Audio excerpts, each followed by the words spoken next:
Detective Sarah Chon pulled into the parking lot of the Riverside Child Advocacy Center at 8:47 a.m. on a gray November morning, her breath forming small clouds in the crisp air. 6 months had passed since the Johnson case landed on her desk, and the weight of it still pressed heavy on her shoulders every single day. She grabbed her worn leather briefcase from the passenger seat, checking once more that she had the photos, the medical reports, and most importantly, the small purple elephant that 3-year-old Emma Johnson clutched like a lifeline. The Advocacy Center buzzed with quiet activity as social workers, therapists, and legal professionals moved through the hallways with purposeful steps. Sarah had walked these halls countless times over her 12-year career, but today felt different. Today was their last chance to reach Emma before the trial next week, their final opportunity to unlock whatever memories were trapped inside that tiny, traumatized mind. Emma sat in the corner of the interview room, her legs dangling from an oversized purple chair that made her look even smaller than her 3 years. Her blonde hair hung in carefully brushed curls around a face that should have been full of toddler mischief and wonder, but instead held the haunted expression of someone who had seen too much. Lisa Johnson, Emma's mother, sat nearby with bandages still visible on her left temple, where 17 stitches had been needed after that terrible night. "She hasn't said a word since we filed the charges," Lisa whispered to Sarah, her voice breaking slightly. The young mother bore her own scars from years of abuse, not just physical ones, but the invisible wounds of a woman who had tried desperately to protect her daughter and failed. Dark circles under her eyes told the story of sleepless nights, wondering if she should have left sooner, if she could have prevented Emma from witnessing the attack that shattered their world. Sarah knelt down to Emma's eye level, something she had learned from years of working with child witnesses. The little girl's blue eyes, so much like her mother's, stared blankly at the wall behind Sarah's head, as if she were looking through her rather than at her. In those eyes, Sarah saw the same 1,000-yard stare she'd witnessed in combat veterans returning from war zones. It was deeply unsettling to see such trauma reflected in someone who should still believe in fairy tales and monsters under the bed. "Hi, Emma," Sarah said softly, keeping her voice gentle and non-threatening. "I brought your elephant friend. Would you like to hold him?" She extended the stuffed animal, a gift from the victim services coordinator, but Emma made no move to take it. Her tiny hands remained folded in her lap, motionless as stone sculptures. The silence stretched between them, broken only by the soft hum of fluorescent lights overhead and the distant sound of children playing in another room. Sarah had interviewed hundreds of child victims during her career, but Emma's complete withdrawal was unlike anything she had encountered. Most children would eventually warm up, offering small smiles or single-word responses. Emma seemed locked away somewhere deep inside herself, unreachable. Dr. Patricia Ramos, the center's child psychologist, entered the room with Emma's file tucked under her arm. Her gray hair was pulled back in a practical bun, and her kind eyes had seen too many broken children over the past 20 years. She'd been working with Emma twice a week since the incident, trying various therapeutic approaches to help the child process what she had witnessed. "Any progress today?" Sarah asked hopefully, though Dr. Ramos's expression already provided the answer. "She's been completely nonverbal since the night of the attack," Dr. Ramos explained, settling into a chair across from them. "Classic symptoms of severe trauma response in children. She witnessed her father strike her mother with a wine bottle, saw the blood, heard her mother's screams. For a 3-year-old brain, that kind of violence is incomprehensible. She's essentially shut down her communication as a protective mechanism." The prosecutor, James Morrison, had been calling Sarah daily with increasingly urgent questions about Emma's testimony. Without her witness account, their case against Richard Johnson rested primarily on medical evidence, and Lisa's testimony strong, but not nearly as compelling as the words of an innocent child who saw everything unfold. Morrison had made it clear that Emma's testimony could mean the difference between a conviction and an acquittal. "We need her to speak," Sarah said, more to herself than to anyone in the room. "Richard Johnson has an expensive defense team, and they're going to tear apart every piece of evidence we have. They'll claim Lisa's injuries were self-inflicted, that she's a vindictive ex-wife making up stories. But Emma... She looked at the silent child. Emma saw the truth. Richard Johnson had been a pillar of the community, successful real estate developer, volunteer youth soccer coach, generous contributor to local charities. His public persona made the domestic violence charges seem almost impossible to believe. His attorney, Marcus Blackwell, was already crafting a narrative about a troubled marriage. A woman scorned, and convenient accusations timed perfectly with divorce proceedings. Traditional interview techniques aren't working, Dr. Ramos admitted, frustration evident in her voice. "I've tried play therapy, art therapy, even brought in some of her favorite toys. Nothing reaches her. She's built walls so high that I'm not sure how to get through." Sarah stood and walked to the window, watching other children play in the center's courtyard. Their laughter drifted through the glass, a sharp contrast to the heavy silence that surrounded Emma. She thought about her own childhood, her own fears, and what had helped her feel safe during difficult times. Sometimes the most unexpected connections could break through trauma's barriers. What about alternative approaches? Sarah asked, turning back to face the room. "I've heard some jurisdictions are using therapy animals, specially trained dogs that work with child witnesses. Has anyone tried that here?" Dr. Ramos shook her head. "Our county doesn't have a program like that. The closest one is about 3 hours north, but I'm not sure they'd travel this far for one case." Lisa Johnson looked up with the first spark of hope Sarah had seen from her in months. "Emma loves animals," she said quietly. Before everything happened, she was always bringing home stray cats, begging us to keep them. Richard hated it, said animals were dirty and expensive. Her voice caught on her ex-husband's name. An idea began forming in Sarah's mind, something that might reach Emma where everything else had failed. She had read articles about courthouse therapy dogs, specially trained animals that helped witnesses testify in difficult cases. If traditional methods weren't working, maybe it was time to think outside the box. "What if I could find a therapy dog?" Sarah asked. "Someone trained specifically to work with traumatized children in legal settings?" Emma's head turned slightly at the word dog, the first sign of awareness she had shown during their entire session. It was subtle, just a small movement, but Sarah caught it immediately. "Did you hear that, sweetheart?" Lisa said softly to her daughter. "Detective Chun is talking about bringing a puppy to visit you."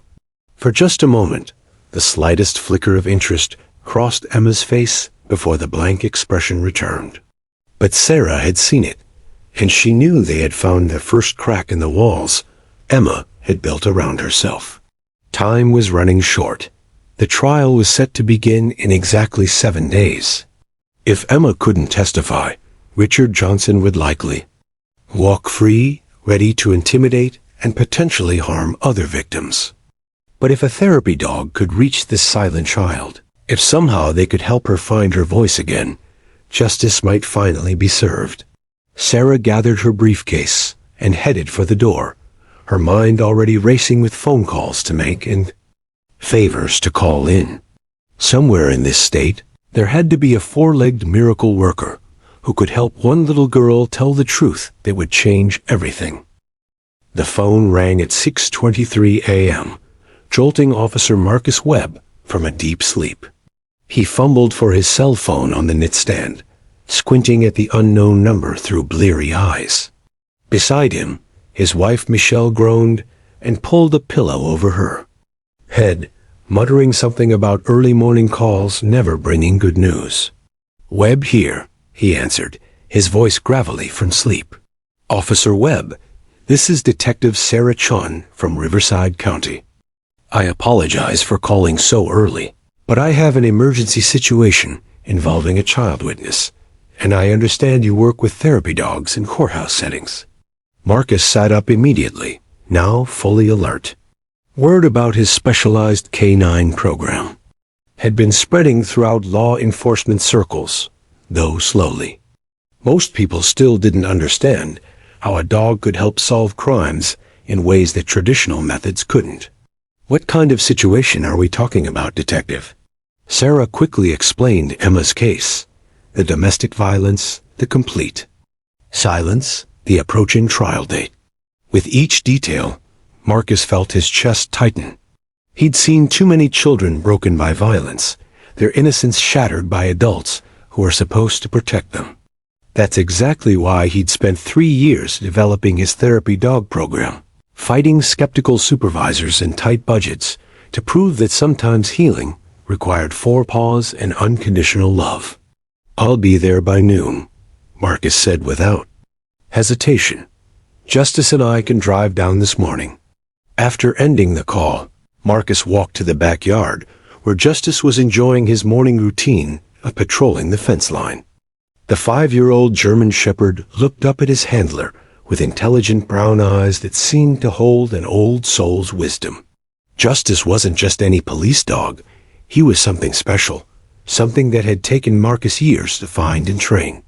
Justice had come from a specialized breeding program in Colorado, selected specifically for his calm temperament and unusual empathy toward children. Most police dogs were trained for aggression, protection, and detection work.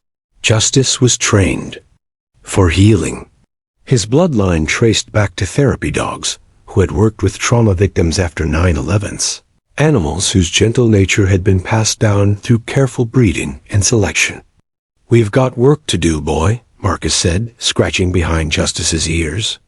The dog's tail wagged once, a measured response that showed he understood something important was happening.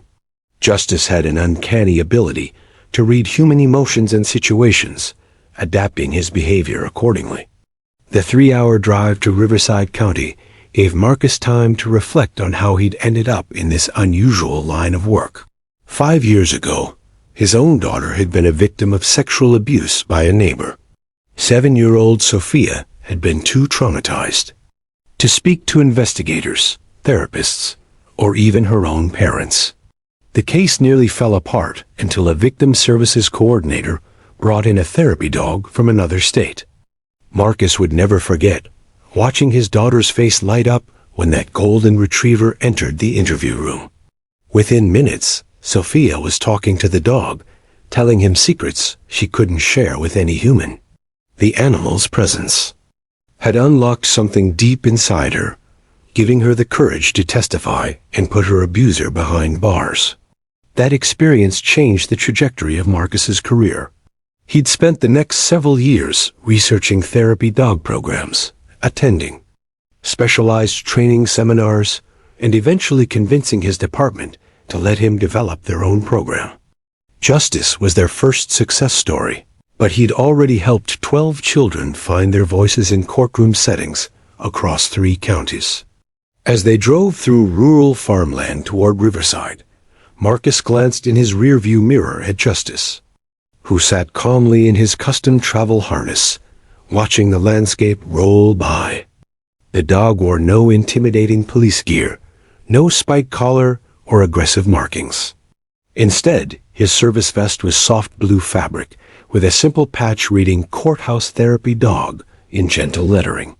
"Each case is different, Justice," Marcus said aloud, a habit he developed over years of working with K9 partners. "This little girl hasn't spoken in 6 months. That's longer than we've ever dealt with. We're going to need to be extra patient." Justice's ears perked up at the word patient, one of many commands he'd been trained to understand. His vocabulary included over 50 words related to emotional support, courtroom procedures, and child psychology. He knew the difference between comfort, protect, stay close, and give space, subtle distinctions that made him invaluable in sensitive situations. They arrived at the Riverside Police Department at 11:47 a.m., pulling into a visitor parking space near the main entrance. Marcus clipped Justice's ceremonial leash to his collar, more for appearances than control, since the dog rarely strayed more than 3 feet from his handler. Together, they walked through the sliding glass doors into the bustling lobby.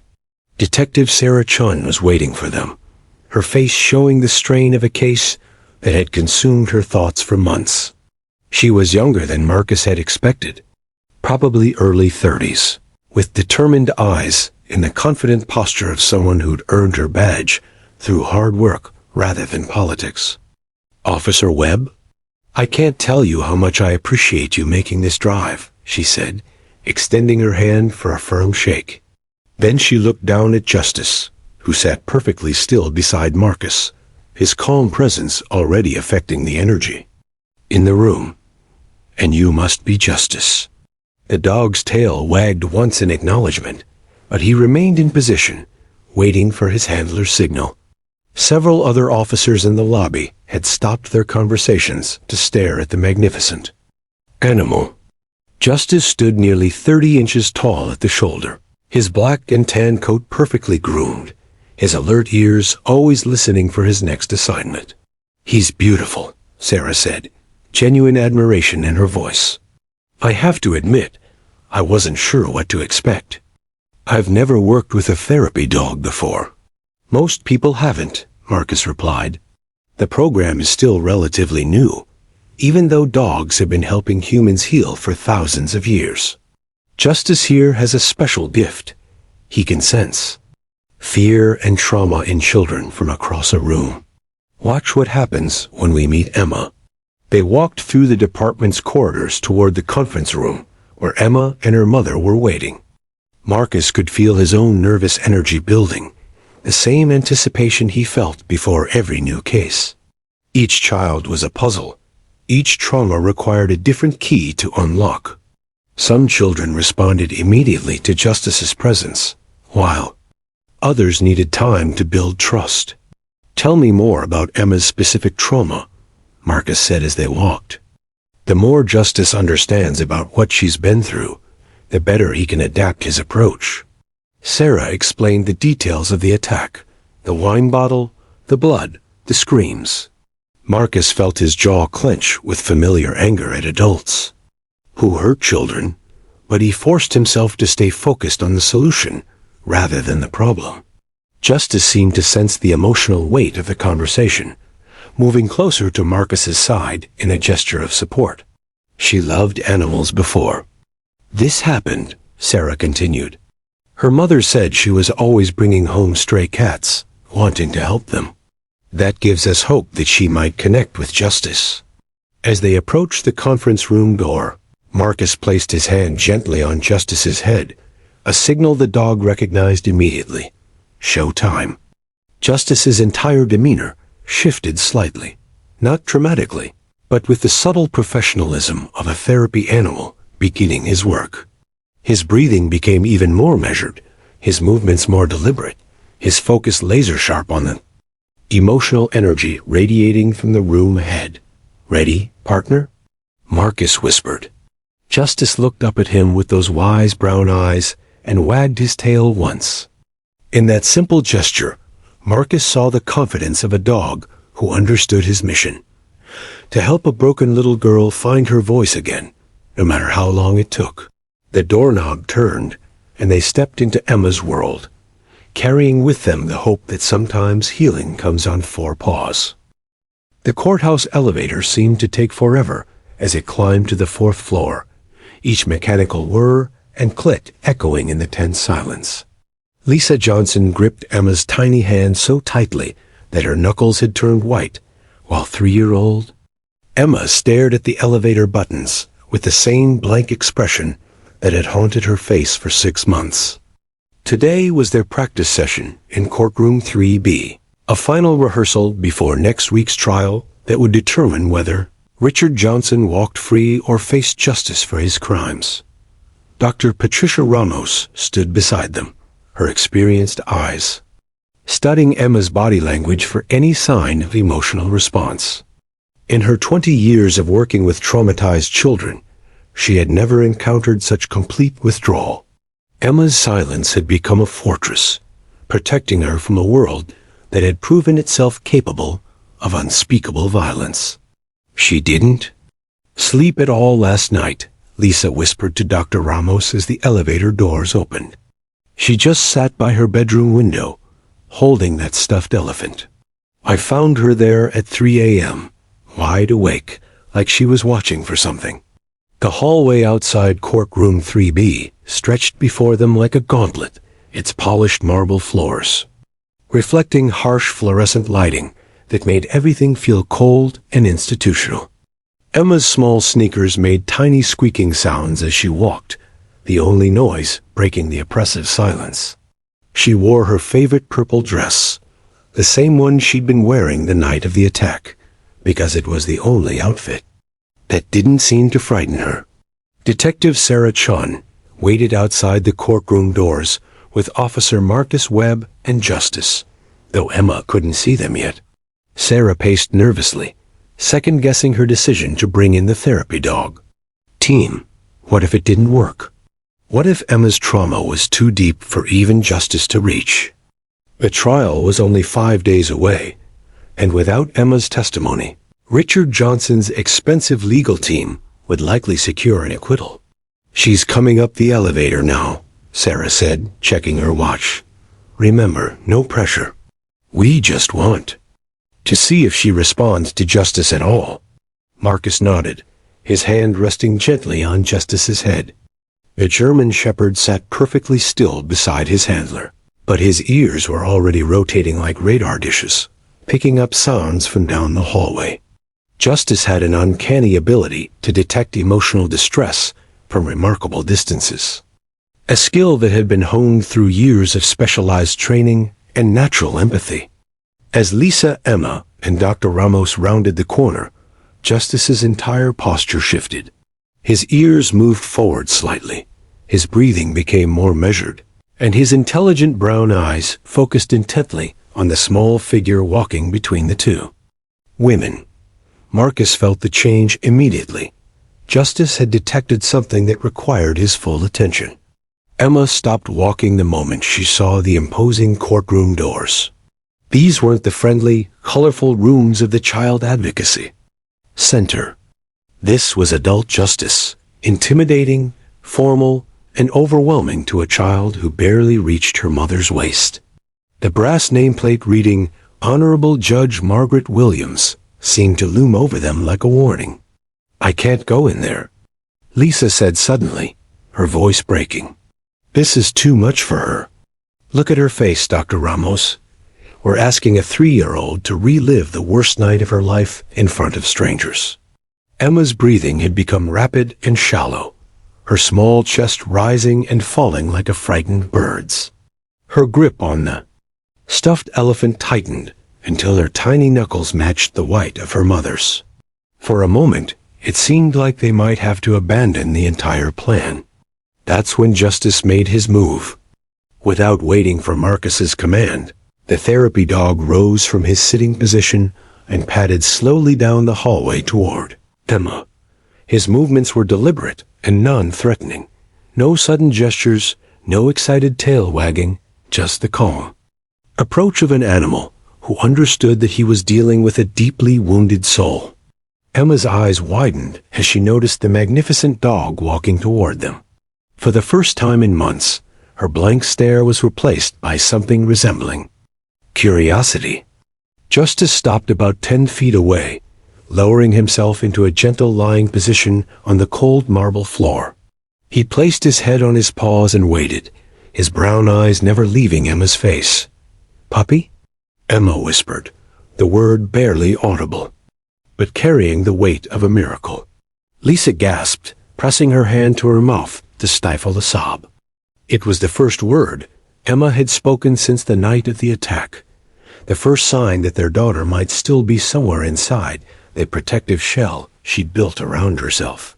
Justice's tail moved once against the floor, a gentle acknowledgement of Emma's recognition, but he remained in his down position. Marcus had trained him never to approach a traumatized child too quickly. Let them come to you, Marcus always said. Let them make the choice to trust. Dr. Ramos knelt beside Emma, her voice soft and encouraging. That's a very special dog, Emma. His name is Justice, and he helps children who have been scared by grown-ups. Would you like to meet him?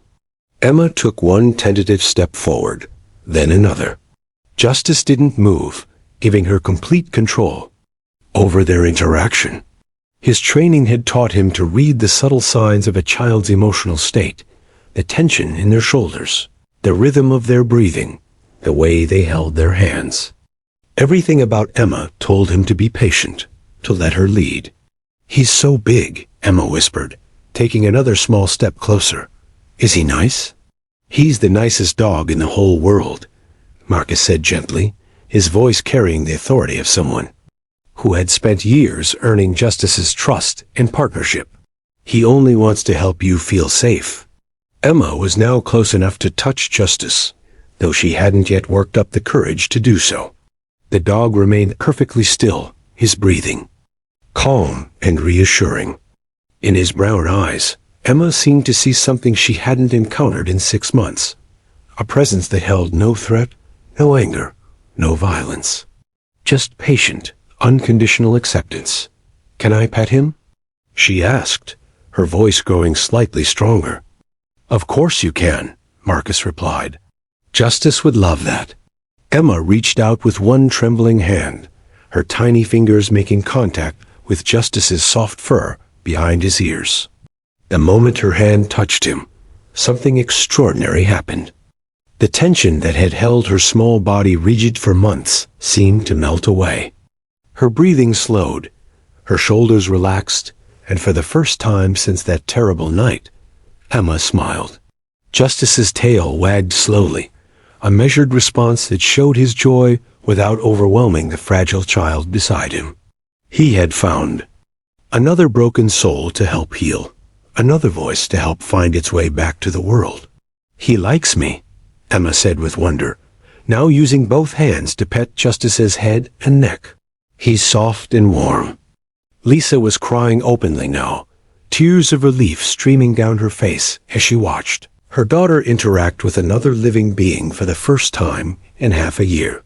Dr. Ramos was frantically taking notes, documenting this breakthrough moment. That might change everything about Emma's case. But it was Sarah Chun who understood the full implications of what they were witnessing. Emma wasn't just petting a dog. She was rebuilding her ability to trust, to communicate, to believe that the world contained goodness as well as evil. If Justice could reach her here in the courthouse hallway, maybe he could help her find the courage to speak in that intimidating courtroom.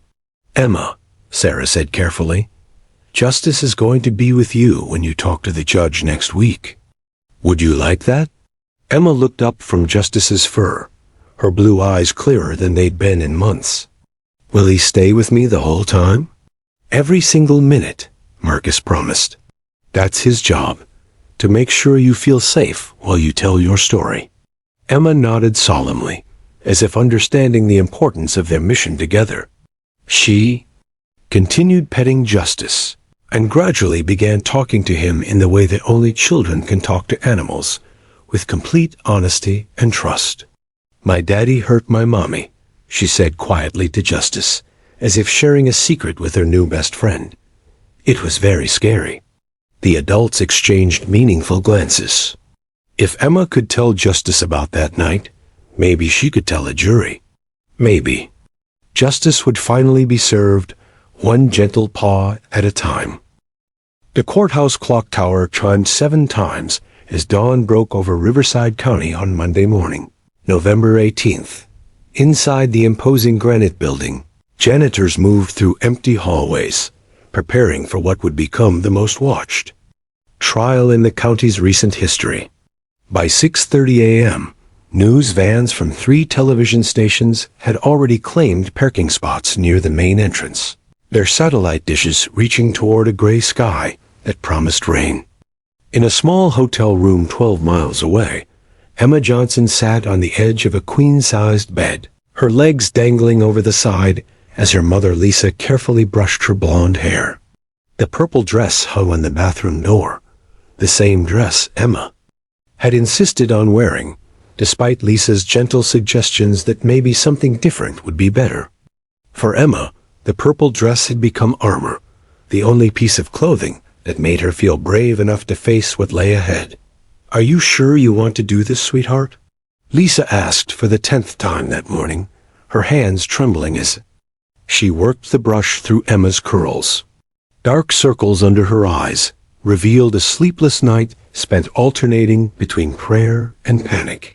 The victim's advocate had warned her that defense attorneys could be ruthless, even with child witnesses. What if they made Emma cry? What if they confused her? What if this whole ordeal traumatized her daughter even more? Emma nodded solemnly, clutching her stuffed elephant against her chest. "Justice will be there," she said with the simple faith of a 3-year-old who had found her protector. "He won't let anything bad happen." 20 minutes away, Officer Marcus Webb was loading Justice into their specially equipped patrol vehicle, double-checking the dog's therapy vest and the official paperwork that would allow him into the courtroom. Justice sat patiently as Marcus attached his service identification tags, the dog's intelligent brown eyes reflecting an understanding that today was different from their usual courthouse visits. "Big day, partner," Marcus said, scratching behind Justice's ears. "This little girl is counting on us. Her whole family is counting on us." Double quotes. Justice's tail wagged once in acknowledgement. Over the past week, he had visited Emma 3 more times. At the Advocacy Center, each session building their bond stronger. The dog seemed to understand that Emma was fragile, requiring extra patience and gentleness. During their last visit, she had spent an hour telling Justice about her favorite cartoons, her pet goldfish, and her dreams of becoming a veterinarian. When she grew up, conversations that marked miraculous progress from the silent child who had first entered their lives. At the courthouse, Prosecutor James Morrison arrived at 7:15 a.m., his stomach churning with nervous energy. In his 15-year career, he had never felt pressure quite like this. Richard Johnson's defense team, led by Marcus Blackwell, had already filed 3 motions to exclude Emma's testimony, arguing that a 3-year-old was too young to understand the difference between truth and fantasy. Each motion had been denied, but Morrison knew the real battle would be fought in front of the jury. Richard Johnson himself sat in the defendant's holding area, his expensive Navy suit perfectly pressed, his silver hair styled to project the image of a successful businessman wrongly accused. His attorney had coached him extensively on courtroom demeanor, concerned but confident, hurt by the accusations, but understanding of his ex-wife's emotional state. The defense strategy was simple: paint Lisa as a vindictive woman, using their daughter as a weapon in an ugly divorce. By 8:30 a.m., the courthouse lobby buzzed with activity. Victims' advocates whispered urgently with social workers, while journalists checked their recording equipment and tested camera angles. Lisa's sister and parents had driven in from 3 states away, creating a small army of support in the gallery. Their presence was meant to comfort Lisa, but it also added pressure, so many people believing that a 3-year-old could deliver justice. Detective Sarah Chun paced the victim's waiting room, checking her watch every few minutes. She had worked this case for 8 months, following every lead, documenting every piece of evidence, but she knew that Emma's testimony would make or break their prosecution. Without it, Richard Johnson's high-powered legal team would create enough reasonable doubt to secure an acquittal. At 8:45 a.m., Marcus and Justice arrived at the courthouse's special entrance reserved for law enforcement. The dog moved with his characteristic calm confidence, though Marcus noticed subtle signs that Justice was already picking up on the emotional energy radiating throughout the building. His ears were more alert than usual, his head held higher, scanning for threats or distress signals that only he could detect. "There's our star witness," Sarah said with forced cheerfulness as Marcus and Justice entered the waiting room. Emma's face immediately brightened at the sight of her four-legged friend, and she slipped down from her chair to run toward him. "Justice!" she called out, her voice carrying genuine joy. The dog's tail wagged enthusiastically as Emma rapped, her small arms around his neck, burying her face in his soft fur. For a moment, the stress and fear seemed to melt away from everyone in the room. "How are you feeling, Emma?" Dr. Patricia Ramos asked, kneeling beside the child and dog. As the court-appointed child psychologist, she would be monitoring Emma's emotional state throughout the proceedings, ready to intervene if the stress became too overwhelming. "I'm scared," Emma admitted honestly, her hand resting on Justice's head. "But Justice says I'm brave, and he'll stay with me." The honesty of her response brought tears to several adult eyes. Here was a 3-year-old preparing to face her abuser in open court, finding courage through her connection with a therapy dog who had become her guardian angel. At 9:15 a.m., the bailiff knocked on the waiting room door. "5 minutes until we're called in," he announced. The moment everyone had been preparing for was finally arriving. Lisa knelt in front of Emma, taking her daughter's small hands in her own. "Remember, sweetheart, just tell the truth about what you saw. Nothing bad will happen to you. Mommy will be right there in the big room, and Justice will be right beside you." Emma nodded gravely, then looked up at Marcus. "Will Justice really stay with me the whole time?" "Every single second," Marcus promised. "That's what partners do. They never leave each other." As they prepared to enter the courtroom, Sarah couldn't help but marvel at the unlikely team that had formed around this case. A detective who refused to give up, a therapy dog handler who drove 3 hours to help a stranger, a German shepherd trained to heal rather than attack, and a 3-year-old girl whose courage would determine whether justice prevailed. The bailiff returned, his expression serious. "Court is now in session. The People versus Richard Johnson. We're ready for the prosecution's next witness." Emma stood up, smoothing down her purple dress with the solemn dignity of someone much older than her 3 years. Justice moved to her side, his professional demeanor engaged, ready to provide whatever support she needed. "Are you ready?" Sarah asked gently. Emma looked around the room at all the adults who believed in her, then down at Justice, whose steady presence had given her back her voice. "I'm ready," she said with surprising firmness. "Let's go tell them what really happened." As they walked toward the courtroom doors, Emma's small hand resting on Justice's back, everyone present understood they were witnessing something extraordinary.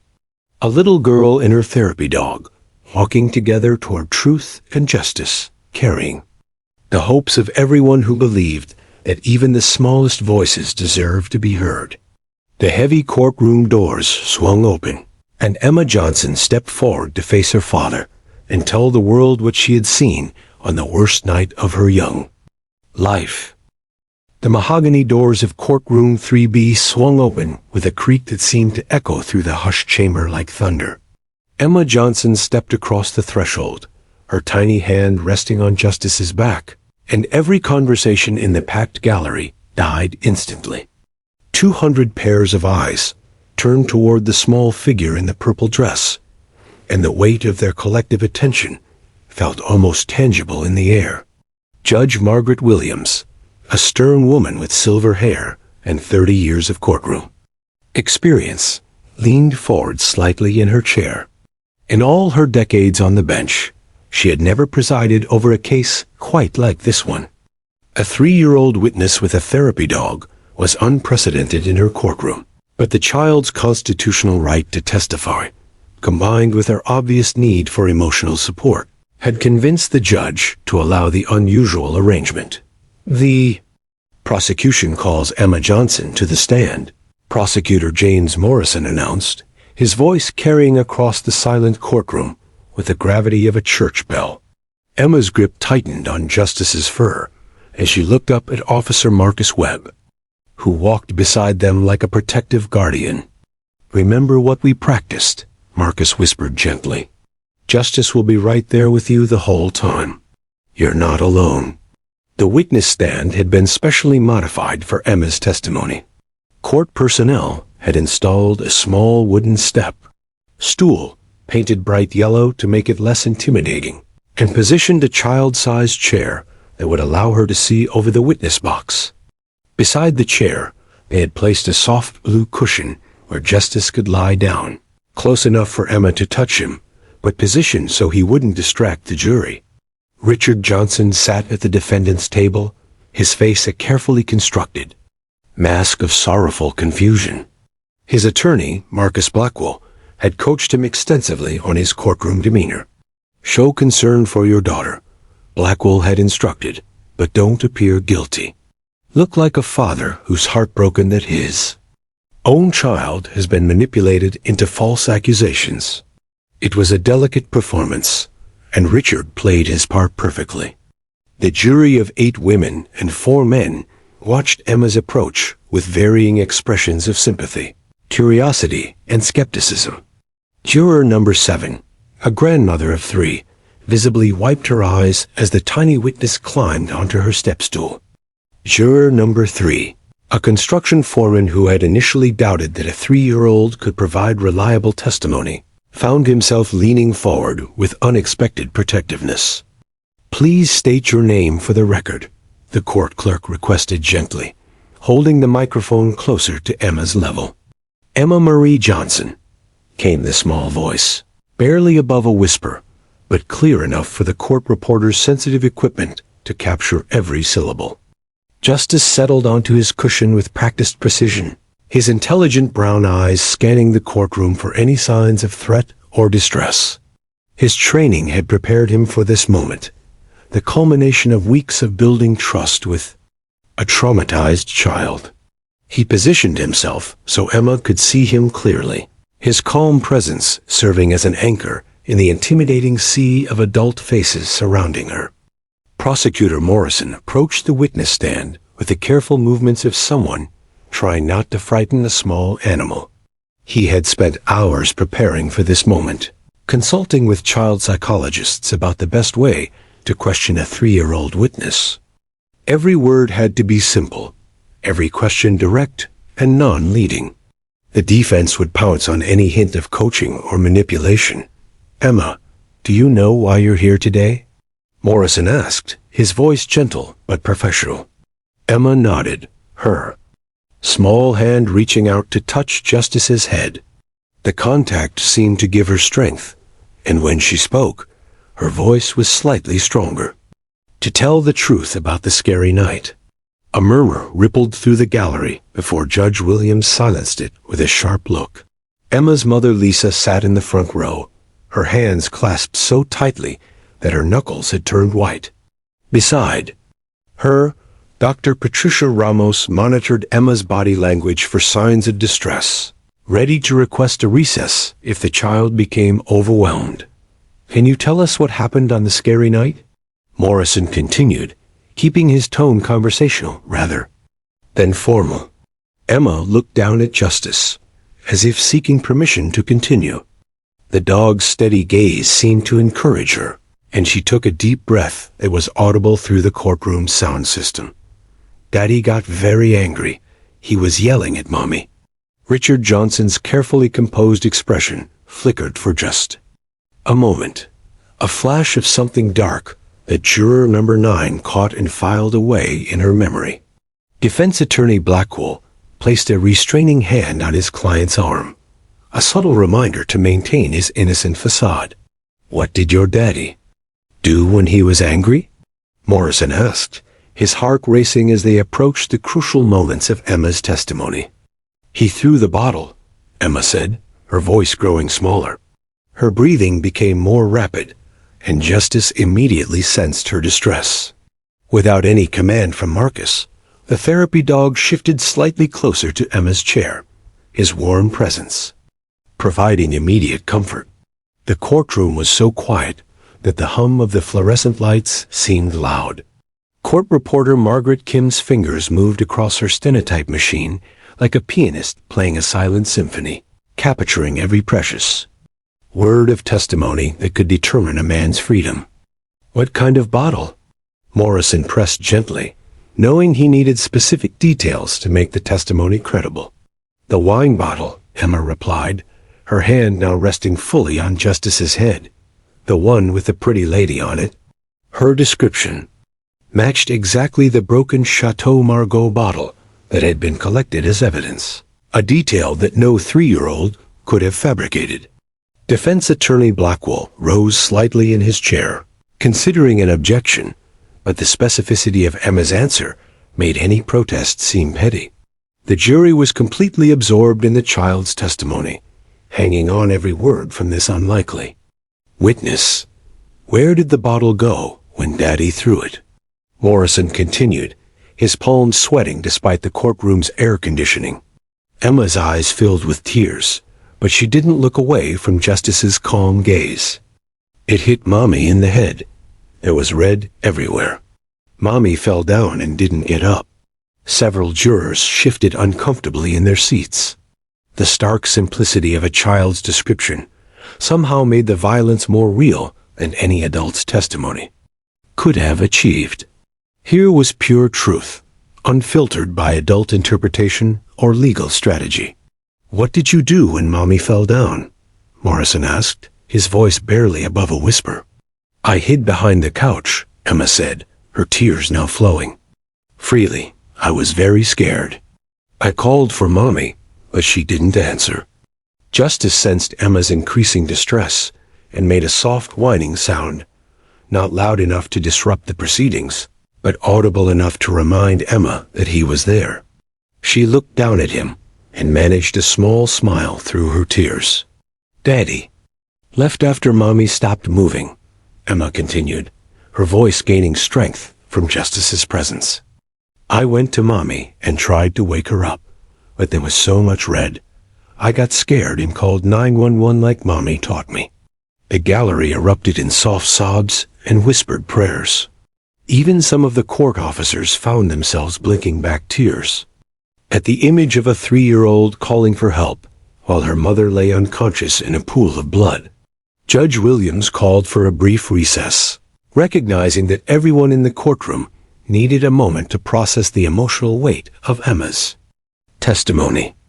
As the judge's gavel fell, Emma looked around the courtroom with wide eyes, finally understanding that all these adults had been listening to her story.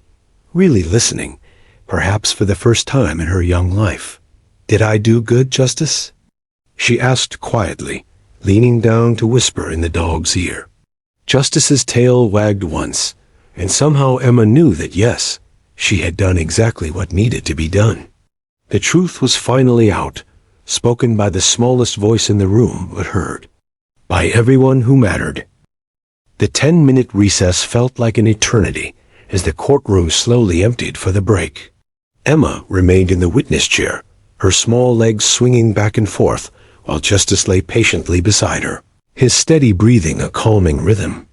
In the suddenly quiet chamber, court reporter Margaret Kim had stopped her stenotype machine, but her eyes remained fixed on the extraordinary scene before her. A 3-year-old girl finding courage through her bond with a therapy dog. "How are you feeling, sweetheart?"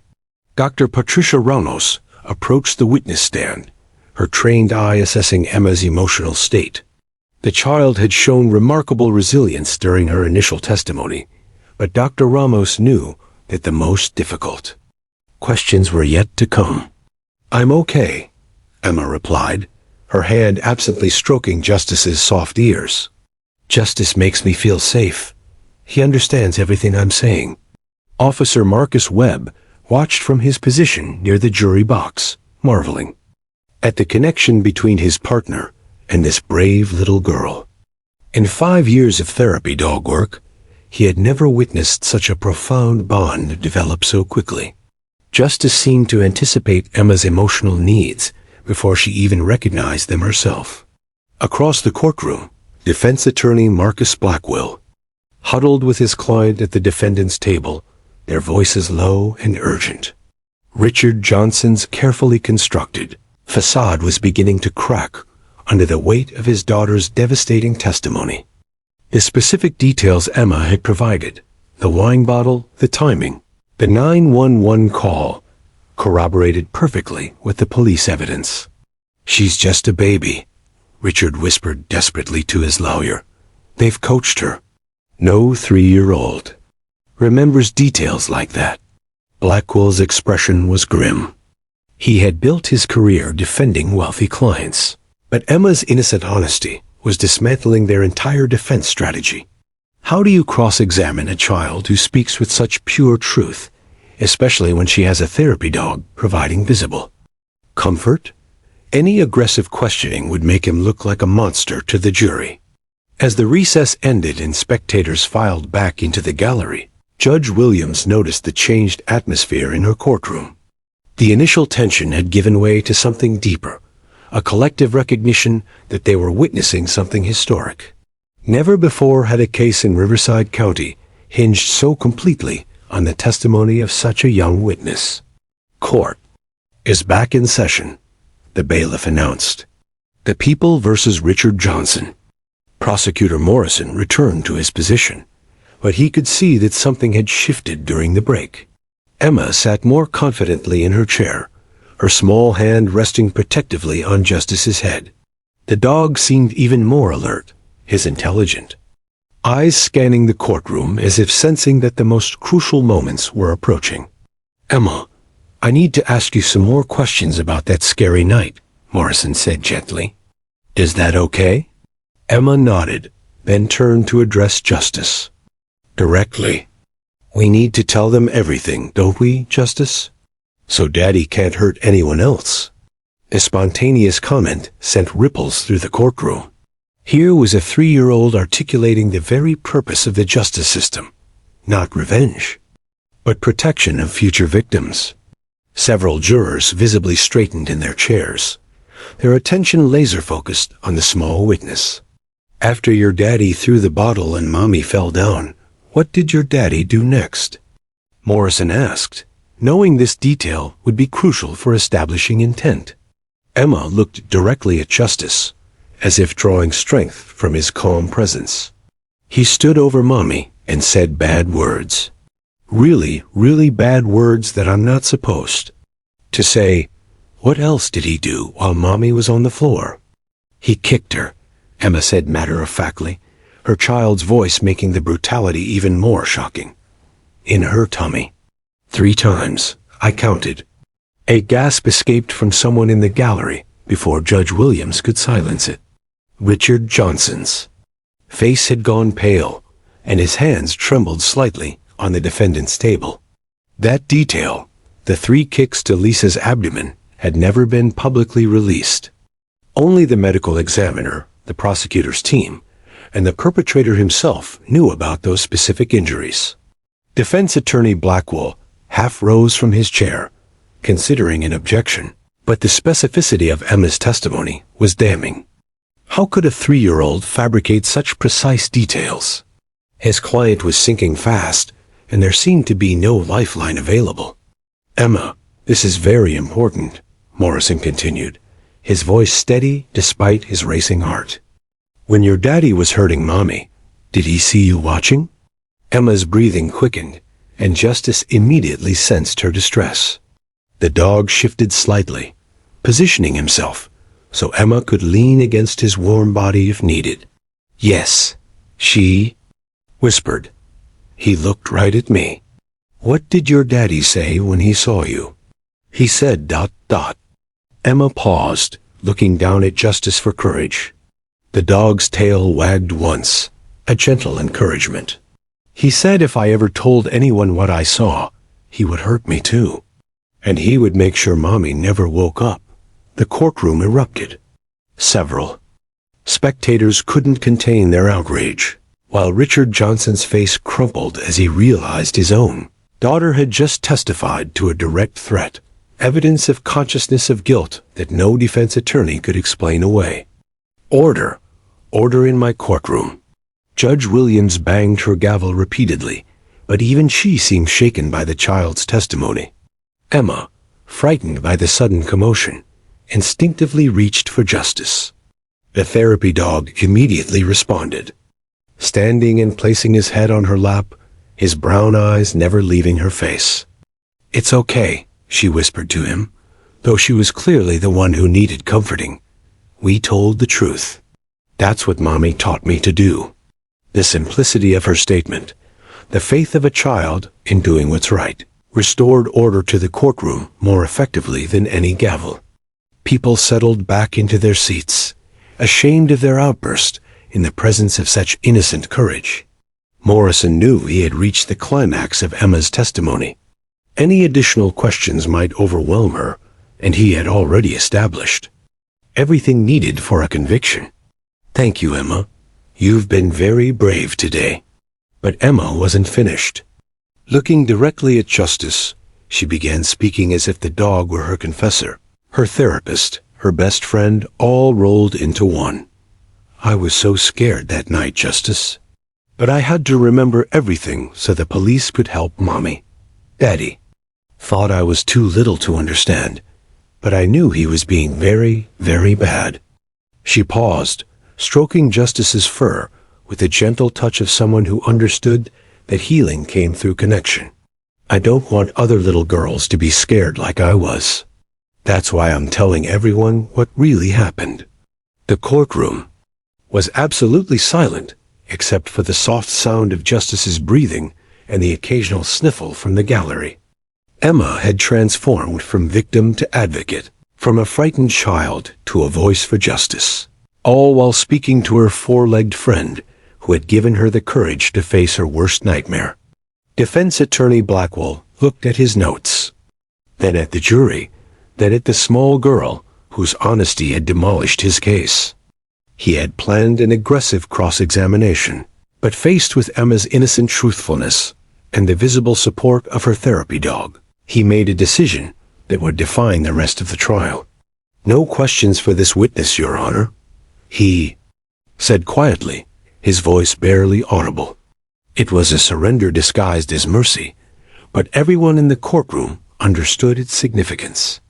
Even Richard Johnson's own attorney couldn't bring himself to challenge the testimony of a 3-year-old who had found her voice through the love of a dog and the courage to speak truth to power. As Morrison announced that the prosecution rested its case, Emma looked down at Justice one final time. "We did it," she whispered. "We told everyone what really happened." Justice's tail wagged with the satisfaction of a job well done, and somehow everyone in courtroom 3B knew that justice, both the concept and the dog, had prevailed. The jury deliberation room on the courthouse's 3rd floor buzzed with heated discussion as 12 citizens grappled with a case unlike any they had ever encountered. Foreman Robert Chun, a retired high school principal, spread the evidence photos across the polished conference table while his fellow jurors reviewed their notes from 3 days of testimony. The images of Lisa Johnson's injuries were stark and brutal. 17 stitches across her temple, deep bruising on her ribs and abdomen, and a concussion that had left her unconscious for nearly 6 hours. "I've never heard anything like that little girl's testimony," whispered Maria Santos, juror number 4, dabbing at her eyes with a tissue. As a mother of twin daughters, Emma's courage had struck her deeply. The way she looked at that dog and just told the truth, no coaching, no rehearsal, just pure honesty. Across the table, construction foreman Bill Morrison, juror number 3, nodded grimly. He had initially been skeptical about allowing a 3-year-old to testify, but Emma's specific details had convinced him completely. She knew things nobody coached her on. The wine bottle brand, the number of kicks, the exact words her father said. Kids that age don't lie about details like that. The deliberation stretched into its 2nd hour as jurors carefully reviewed each piece of evidence. Security footage from a neighbor's camera showed Richard Johnson leaving the house at 11:47 p.m. exactly when Emma said he left. The 911 recording captured Emma's tiny voice calling for help. "My mommy won't wake up, and there's red everywhere." Medical evidence corroborated every detail of Emma's testimony, from the wine bottle injuries to the abdominal trauma. Meanwhile, 3 floors below in the courthouse lobby, a crowd had gathered around the television monitors, broadcasting live coverage of the verdict watch. Local news anchor Rebecca Martinez stood outside the courthouse steps, her microphone catching the wind as she provided updates to viewers across the county. "This case has captured national attention," she reported, "not just for the domestic violence charges, but for the unprecedented use of a therapy dog to help a 3-year-old witness testify." In the victim services waiting room, Emma sat cross-legged on the floor beside Justice, carefully reading him a picture book about a brave little rabbit who stood up to a scary wolf. The symbolism wasn't lost on the adults watching. Here was their own brave little rabbit, having faced her wolf in open court. Lisa Johnson sat nearby, her hands finally steady for the first time in months. Her daughter's courage had given. Her strength she didn't know she possessed. "Mommy, will the jury people believe what I told them?" Emma asked, looking up from her book. Justice's head rested in her lap, his brown eyes peaceful and content. "I think they will, sweetheart," Lisa replied, though her voice carried the uncertainty of someone who had learned not to count on justice in her personal life. "You told them the truth, and truth is very powerful." Officer Marcus Webb watched the interaction from across the room, marveling at how therapy dog partnerships could transform both human and animal. Justice had become more than just a working dog during this case. He had become Emma's advocate, her strength, and in many ways, her voice when she couldn't find her own. The bond they had formed transcended traditional therapy relationships, becoming something deeper and more profound. Detective Sarah Chun paced the hallway outside the courtroom, her phone buzzing constantly with calls from other law enforcement agencies wanting to know about the therapy dog program. Emma's case was already inspiring changes in how courts handled child witnesses across the country. 3 states had contacted her department about establishing similar programs, recognizing that sometimes justice required more than just evidence and law. At 2:47 p.m., a courthouse intercom crackled to life. "All parties in the case of People versus Richard Johnson, please return to courtroom 3B. The jury has reached a verdict." The announcement sent electric energy through the building. Emma looked up from her book, understanding instinctively that the important moment had arrived. "Is it time, Justice?" she asked her 4-legged friend. The dog's tail wagged once, and he stood gracefully, positioning himself beside Emma as she prepared to hear whether her truth had been enough. The courtroom filled quickly with spectators, media representatives, and court personnel.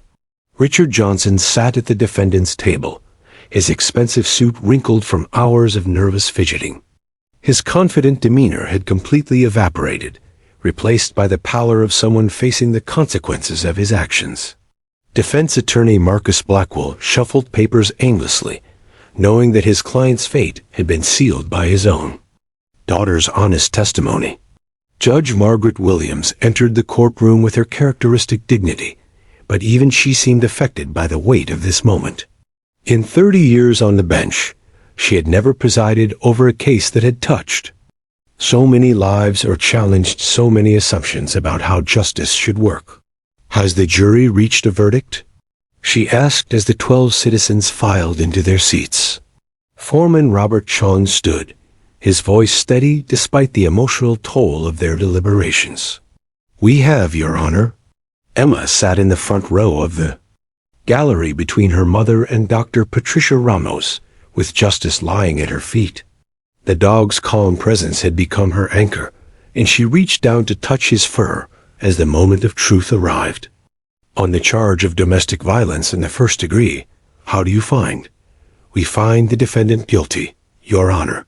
The courtroom erupted in applause and tears.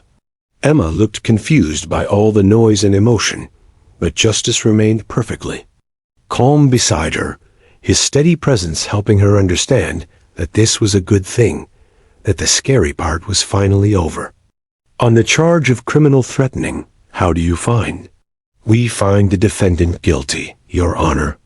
On the charge of assault with a dangerous weapon, how do you find? We find the defendant guilty, Your Honor. With each verdict, Richard Johnson seemed to shrink further into his chair. The man who had terrorized his family through violence and intimidation was finally being held accountable for his actions. As the judge announced a sentencing date 3 weeks away, Emma tugged on her mother's sleeve. Does this mean Daddy can't hurt us anymore? She asked innocently. That's exactly what it means, sweetheart, Lisa replied, tears streaming down her face. You were so brave. You helped make sure he can never hurt anyone again. Emma nodded solemnly, then leaned down to whisper in Justice's ear. We did good, didn't we? We told the truth and the jury people listened.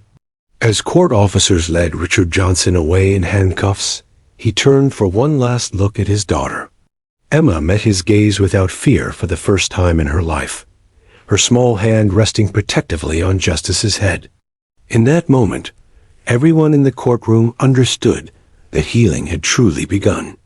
Local news crews captured the scene as Emma and Justice walked out of the courthouse together, their partnership having changed not just their own lives, but the entire justice system's approach to child witnesses.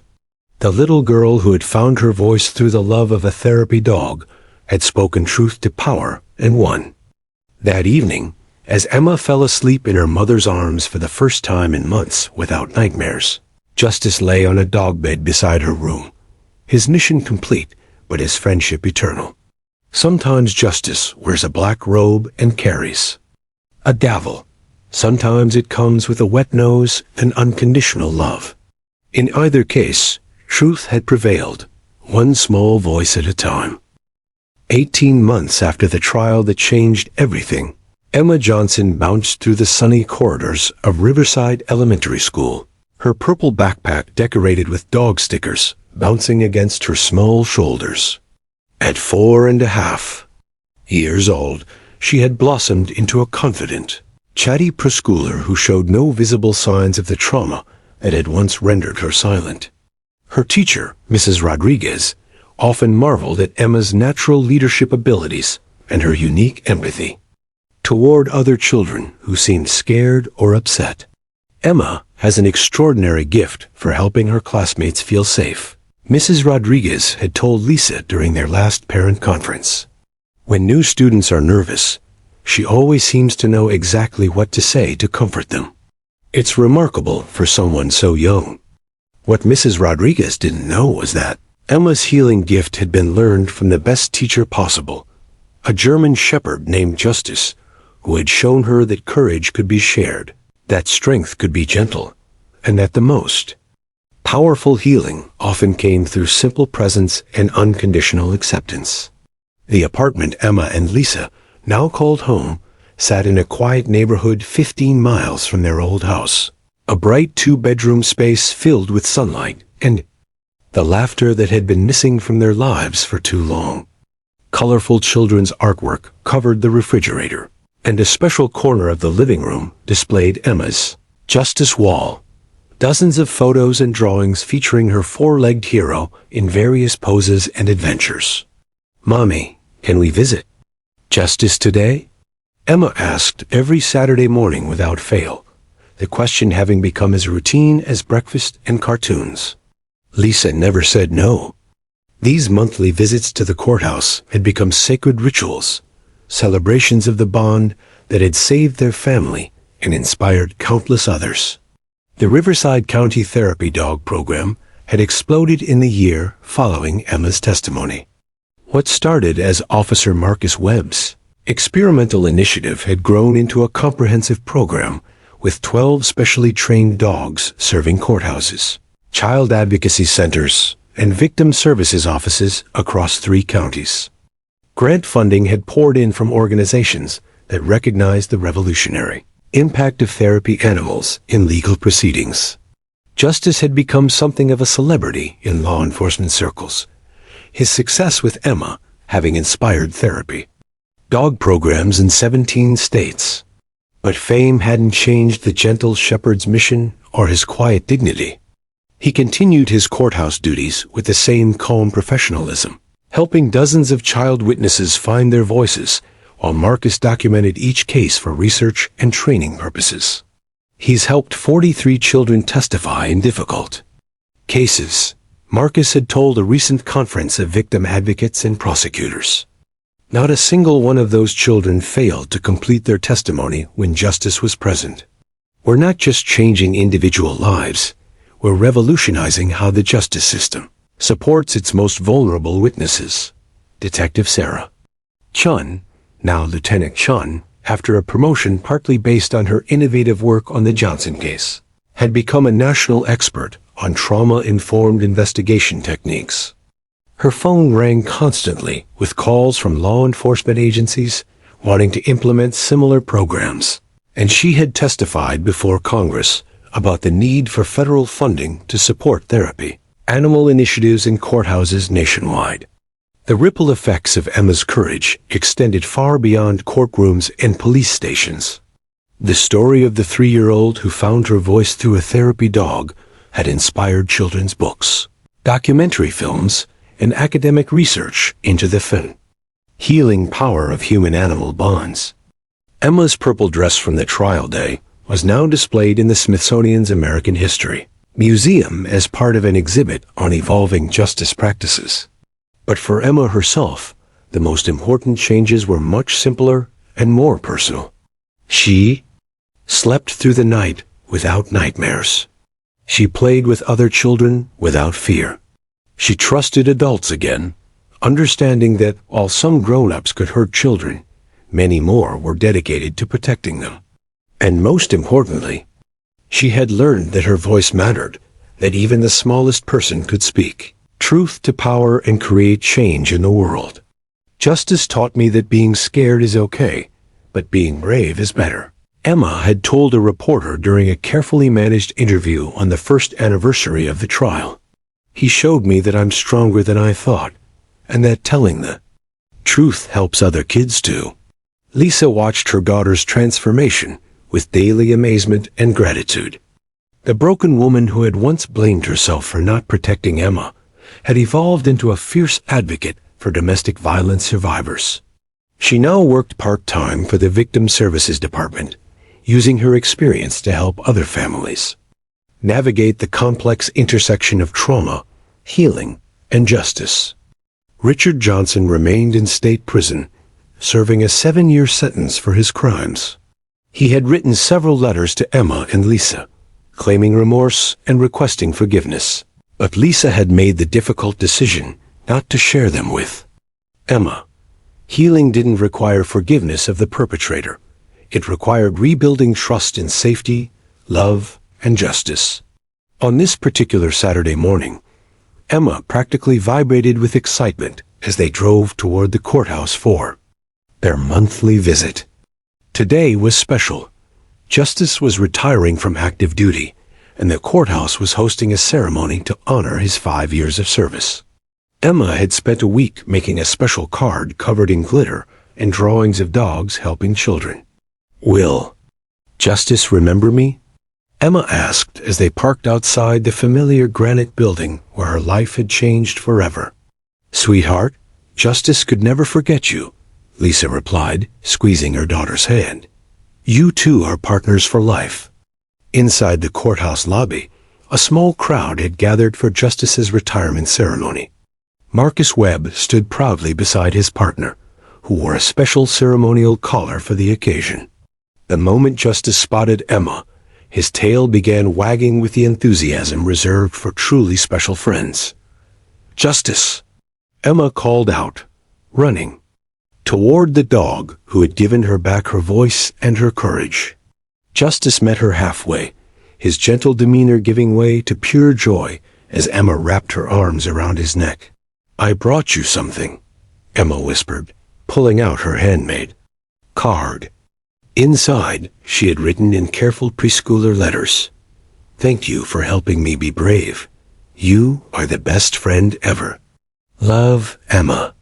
As cameras captured the reunion between the child witness and her therapy dog, everyone present understood they were witnessing something profound. Here was living proof that healing was possible, that justice could prevail, and that sometimes the most powerful partnerships came in the most unexpected forms. Judge Margaret Williams, now approaching her own retirement, watched the scene with tears in her eyes. In 32 years on the bench, she told the assembled crowd, "I have never seen courage like Emma's, or dedication like Justice's. Together, they have shown us that our justice system works best when it opens its heart as well as its mind." Later that afternoon, as Emma and Justice played in the courthouse garden while the adults discussed the future of the therapy dog program, Lisa reflected on the journey that had brought them to this moment. They had survived the worst experience imaginable and emerged stronger, more connected, and more committed to helping others find their own paths to healing. Emma looked up from her game with Justice and called to her mother.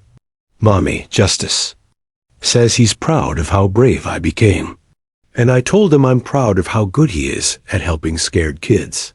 As the sun set over Riverside County, Emma Johnson and Justice sat together on a courthouse bench, two unlikely heroes whose partnership had changed not just their own lives, but the entire landscape of justice for vulnerable children.